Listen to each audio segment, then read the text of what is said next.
Hey, Arvind, can you hear me? Hi, sir. Yes, I can hear you. Nice. What's up? Yes. I'm good, sir. How are you? Good, good. Um, so Yes. can you tell me a little bit about yourself and what's your question? Yes.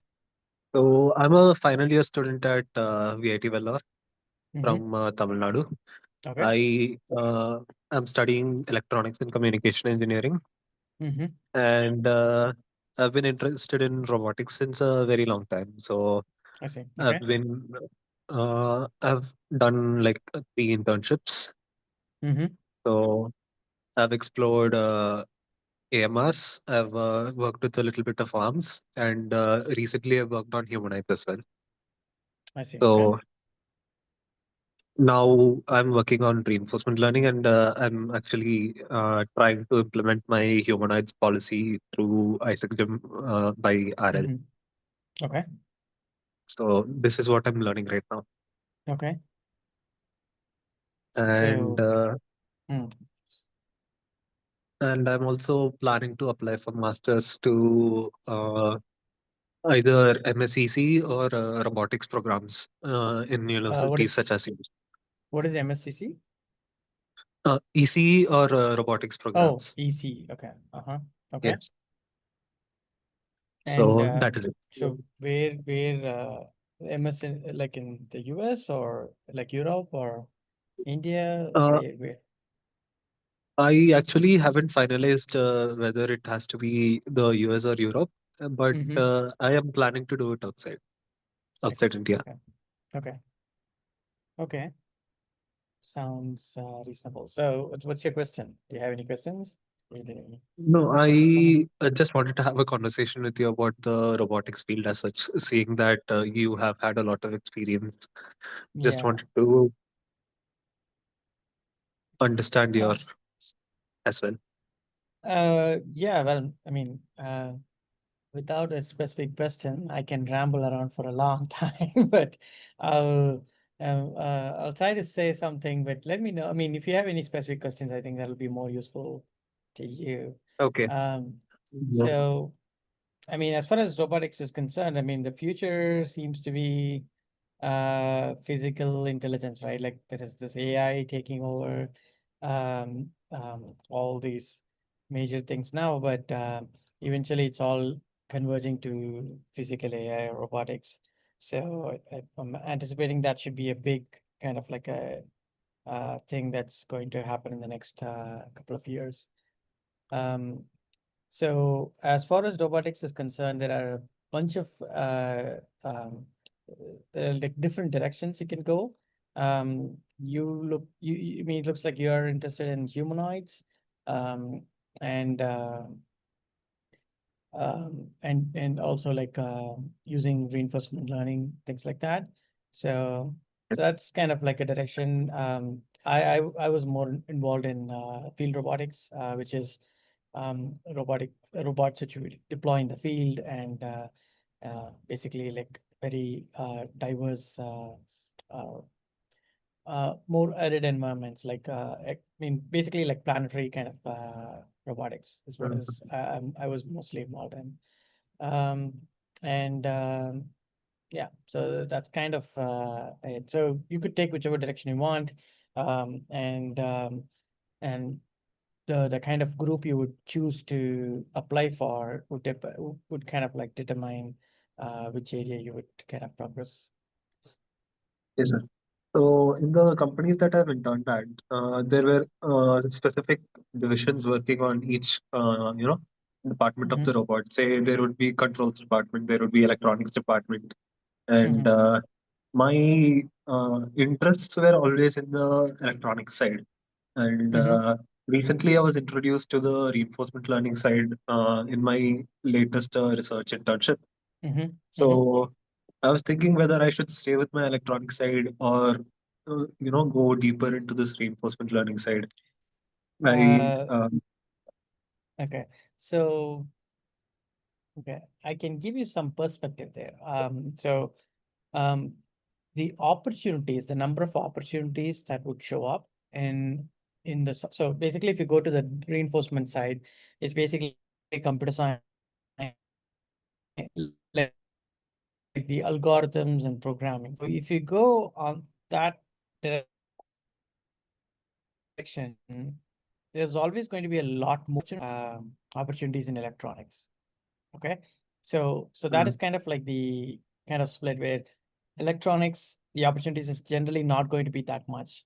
But at the same time, the talent is also going to be limited in electronics. Like there's going to be a lot of people going towards going towards software. So mm, um, I'm split between saying you should, yeah, I don't know. I kind of feel like, okay, you should do this or that, but um, you could kind of like shine on both of them. Um, mm, so um, yeah, so maybe I should say this. So whatever is your deepest passion, go with that because it's kind of a long game. It's not like, oh, will I get a job sooner? Will I get more pay? Those kind of things, right? It's more like, okay, is this satisfying? Can I sustain in this field for the next 20, 30 years kind of thing? So whatever you feel is kind of giving you the maximum satisfaction, you should go with that. Um, and mm, and then you can figure things out along the way. So, for example, I was primarily like my undergrad was in computer science, um, and when I was in, I mean, but I was interested in robotics. So I was like, okay, I'm going to learn these electronics and mechanical stuff, and I'm going to do robots.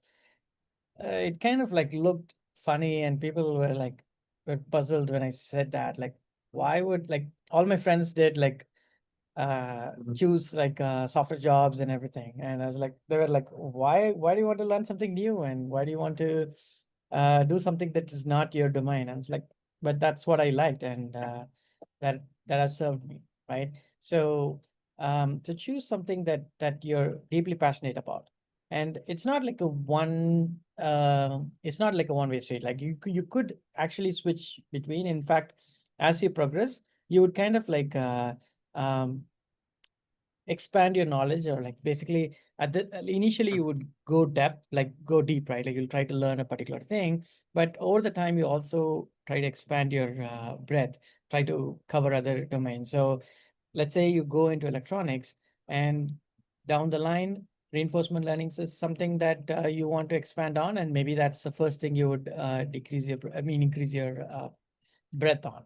So I think that's how you should approach this.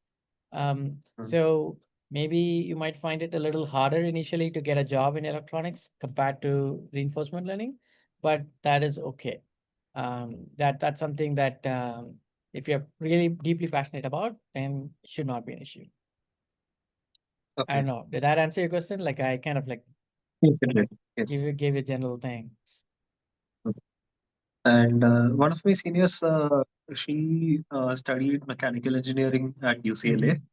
Mm-hmm. Mm-hmm. So she worked in the robotics and mechanics laboratory. And Mm-hmm. she used to tell me that instead of taking for a specific robotic course, my graduate program, I should go for a more generic program such as ECE, so that Um, I do not agree to that. I mean, I don't know what context she said that. Um, I generally do not agree to that. So one part of it is okay, when you do that, uh, you might get into a program easily, or maybe you can get a job easily, those kind of things. Um, yeah, I don't know. I'm not like there are these two school of thoughts where one is like, okay, uh, just get a job and then move on. The other one is okay, follow your passion and then just keep going that direction. I'm the kind of guy who would try to follow the passion and go there. And okay. it might look stupid on the outset. Like for example, I was working like after like my master's at CMU, I was working in a company, and then I got an opportunity to work at Carnegie Mellon for in the robotics department, but I had to take like a one-third pay cut to actually join the department because Mhm. they didn't have the money to pay me as much as I was earning in the industry. So at that time, it was like a stupid decision financially, and well, it's a stupid decision even now financially, but I just took it anyway. But the trajectory that it took me is something that I'm happy about. I wouldn't have gotten this opportunity if I haven't tried that. So so I'm kind of the guy who would suggest doing things that you like for self-satisfaction than following the mass market and getting the job. So Okay. I find happiness that way, but I wouldn't say that that's how everyone should do it. But think like take Mhm. a deeper look at yourself and see what satisfies you. And if you are that kind of person, then definitely go for it. Okay. Thank you so much, sir. Mm-hmm. So one of my final questions would be, since you have so much experience at CMU, what do Mm-hmm. the professors look for in people who are applying to the graduate programs there? Yeah, so particularly in robotics, I can say that if you have some experience in robotics, in the sense that you have some real world um, maze, okay. So as opposed to just saying that, oh, I learned reinforcement learning or I learned to do this electronics thing. If you say that you have experience working on a robot, building something, Mhm. I think that is something that they would be interested in. Um, All right. so so that's kind of the difference between schools which are focused on theory versus schools which are focused on like the real stuff, right? Like so you could learn theory, Mhm. you could learn some a course or things like that, but then having hands-on experience is what counts, particularly in robotics. That's what is people actually look for, because that's where you learn a lot and your whatever you're learning is more relevant there. So the more of those experiences you can accumulate, the better your chances will be to getting into these programs. Okay. So for example, let's say you work on like you do an internship and work on a robot. Um, so when you're putting it in your SOP that, oh, I worked with this company and I learned this, and this algorithms, um, that is going to have lesser weight compared to saying that I worked on this robot which is capable of doing that, and I gained these experiences out of that. So if you write it from Okay. that perspective, that'll be more appealing, and that's what people would actually be looking at than the credentials or badges that you have collected. All right. Yes, sir. Thank you so much. Okay, So anything. otherwise, how is the research in CMU right now in the robotics division? What is coming up? What is going on? Uh, well, there is a lot of things that are going. I mean, so Robotic Institute itself is like really big, and there is a lot of different types of research that's going on. Like there are groups which are working on actually several groups working on humanoids. There are groups which are working on these field robotics. That's where I am working with, and there is these labs that do work with robots in inside a office or a home environment like personal robotics labs. Mhm. And then there are other robotic things which are maybe scheduling and other things that are related to robotics. So there's a whole bunch of things that are happening. uh, Mhm. yeah, I mean it's one of the best institutes in the world, so you should expect a lot of things happen there, right? Yes, sir. Mhm. Anything else? So not much actually. So I just Hmm. need to tailor my application towards the experiences that I've had in the practical field. Yeah, So I that think would that help would my be useful. application. Yeah. So Okay. I think the main idea there um, is to kind of get to the point where you show that you have deep understanding, right? It's not like, oh, I read this and I know this in theory. What you have to kind of portray is like, okay, um, I have a deeper understanding of what it is, and I have some hands-on experience on how to actually deal with issues. That's what people look for, Mhm. particularly in robotics. Okay. Yes, sir. Okay, Yes, sir. cool. Anything else? Nothing much actually. Okay, so you said you're undergrad or like Yes, you I'm an the undergrad student. and you said you're in the final year, right? Yes. Okay. So what um and you said you worked on two companies or internships? Yeah. One was at Akio Robotics. If you have heard of it. Sorry, what is it? Akio, like in the word from Harry Potter, the word Akio, ACCIO. I see. Okay. And what do they do? So it's a warehouse automation company, and Mm-hmm. they're working on just in solutions that for shelving applications. So Hmm. I worked in the controls department for motor control through CAN, I see. and Okay. Did you use can in open the or just pure can? CAN open, and for different motors we were using different communication protocols actually. Okay. Okay. So we were coming up with different systems, and we were testing out a new system which integrated the safety PLC, and the motor driver, and the drive unit Mm-hmm. into one singular unit. And it was What do you mean? manufactured by. Can you explain a little bit So, more? have you heard about IDEX, sir? IDEX, the manufacturer of LiDAR. Uh, ID. can you type it on in chat? Yes, just a second. Mhm. This is a Japanese company.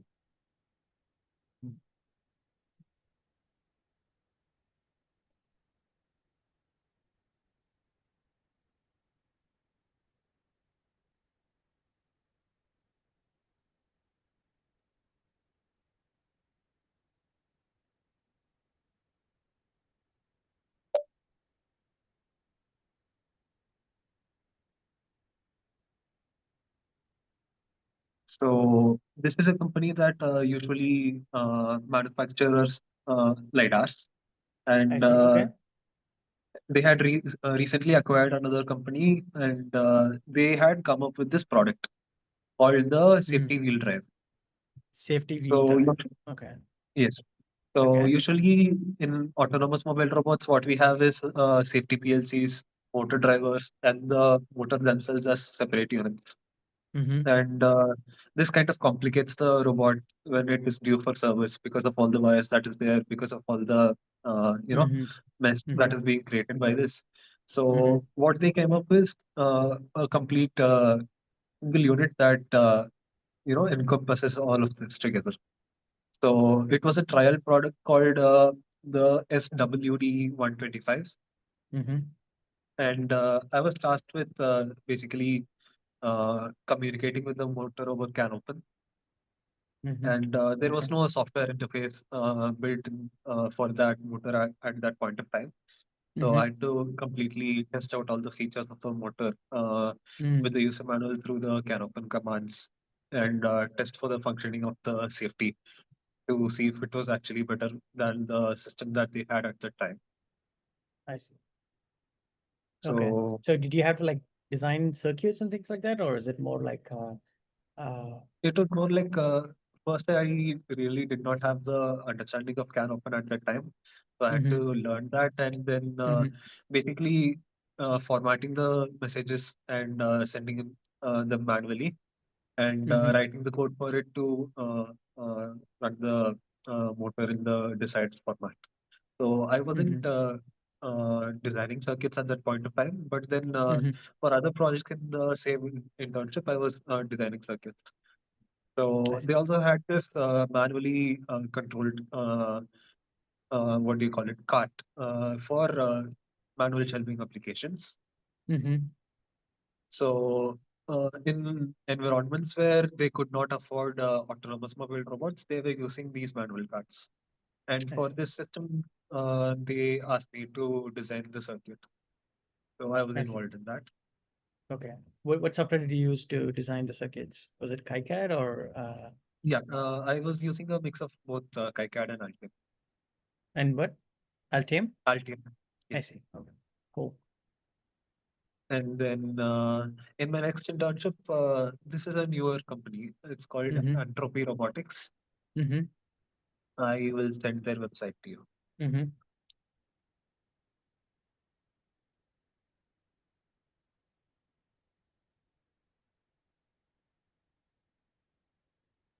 So this is their website. Okay. They are a company that are looking forward to the automation of the machine learning system. So Mm-hmm. if you have seen CNC machines, Mm-hmm.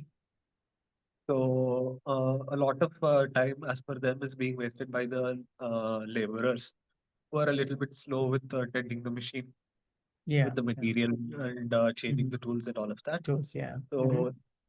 So they came up with a solution, including KUKA arm and Mm-hmm.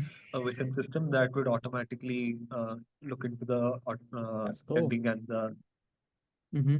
the servicing of the CNC machines. I see. So Yeah.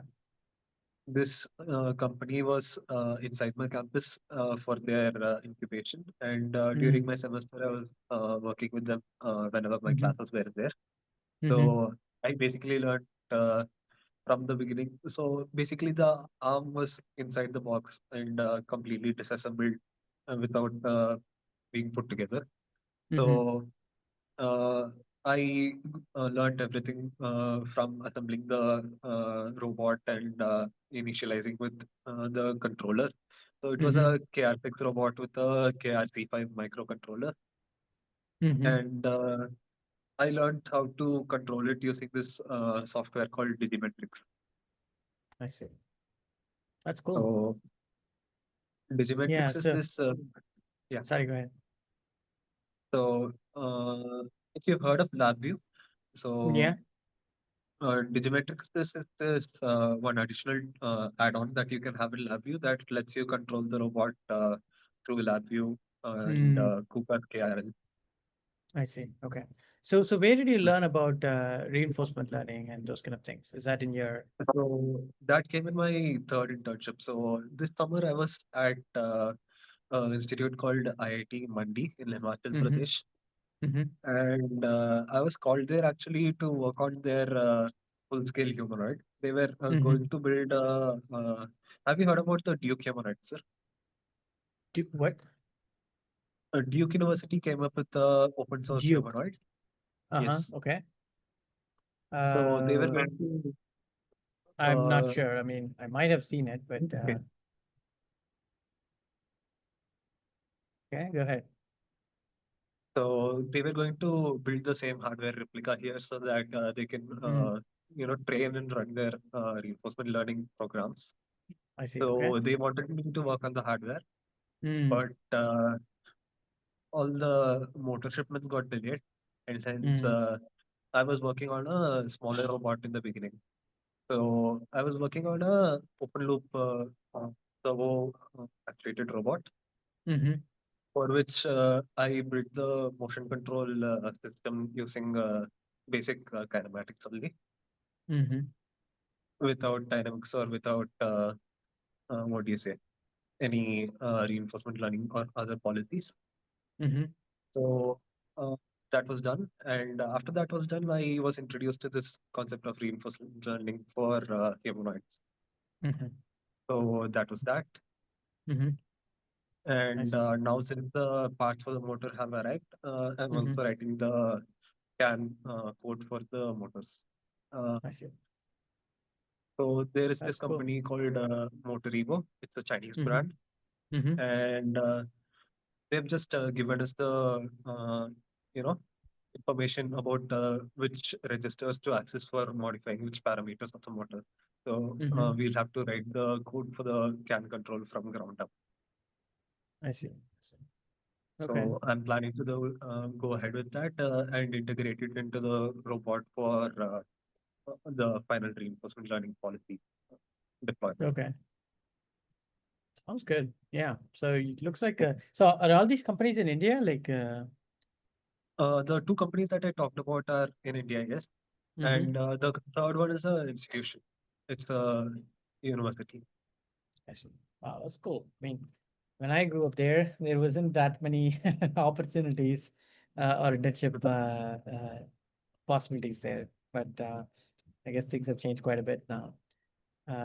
So that's good. So I think these are good experiences, and you could kind of like write it in a way that will definitely um, increase the chances of your application being accepted.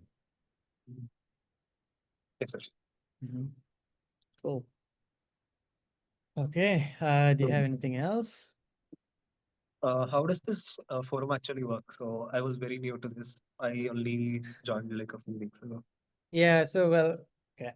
So I'm new to this kind of setup as well.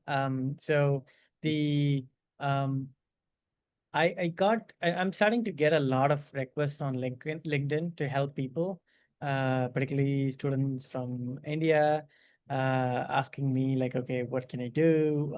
Or like need help with certain things. So I kind of realized that it's going to be impossible for me to guide everyone individually. Mhm. Like have a separate meeting, talk to them, and kind of guide them. So my attempt is okay. Let me just put them all in one basket and see if I can help them around that. So that's kind of like the attempt here, and I'm just like at this point, I just said, okay, if you are interested to get help, just join the group and I can help. And so I thought that there'll be a couple of people. Now it's more than 20 people there. So Mhm. I guess I should run the team now. And I guess one part of it is like I mean the main idea was like okay, not to do anything. It was like okay, if you have questions, just come and talk to me. And then there's also this whole other group, like a group of other people who are interested in robotics. So maybe if someone asks questions, someone else can answer that and help each other. But I guess that's not how groups work. I think I should kind of like seed something and then take it from there. So I'll probably have a some kind of a common agenda or goal, and then maybe uh, get the group more engaged. That's I think that I should do that. Um, but yeah, so that's kind of like the whole thing. Like I just started Yeah. this, and I was like, okay, now I have more people, so I need to figure out something. Mhm. So, like, Yes. let's. What do you think? Like, if you are given a chance to do something like this, what would you? How would you take this? Or maybe Right I should now, put it in this way: what would be mhm, useful for you, or a person like you, in a group like this? I saw that you had created thread about people's projects. You had asked Mm-hmm. about the things that people had worked on. Mm-hmm. So that discussion was nice. Maybe convert that into one of these Sunday meetings as well, where people get to showcase their projects and discuss with the, Mm-hmm. one another. Okay. That would be nice. Right. Other than So, that, mhm, go ahead. if somebody is an expert in one topic and other people want to learn about it, maybe they could hold their own sessions. Yeah, that's a good idea.